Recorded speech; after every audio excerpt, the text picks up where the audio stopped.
C'est une réunion de haut niveau présidée par le président de la République du Kenya, William Ruto, leader désigné pour piloter la mise en œuvre du processus de réforme institutionnelle de l'Union africaine.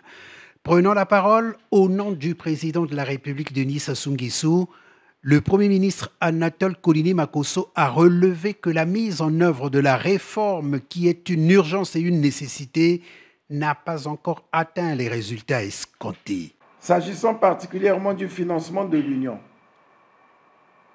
il nous faut savoir combien de pays appliquent les mesures arrêtées de commun accord, comme le prélèvement de 0,2% sur les importations.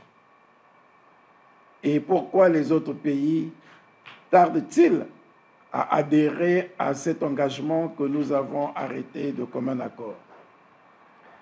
Et combien de ceux qui l'appliquent reversent en temps réel les montants dus à l'Union?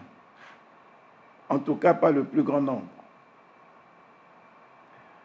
Pour tout dire, Excellence, Monsieur le Président, nous devons avoir le courage de reconnaître que la réforme, toujours indispensable, que nous avons convenu de mettre en place, ne nous a pas conduits là où nous voulons aller.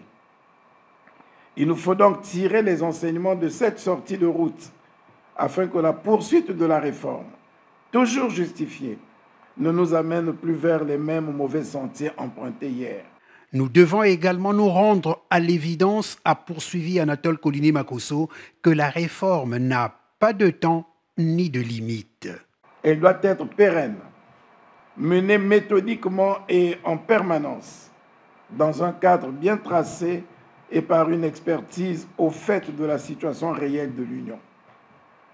De son côté, la Commission se doit d'être investie de pouvoirs conséquents, clairs et suffisants, à même de lui permettre d'engager sa responsabilité devant ce qui ressemble davantage à une bureaucratie rampante qui ne permet aucune avancée.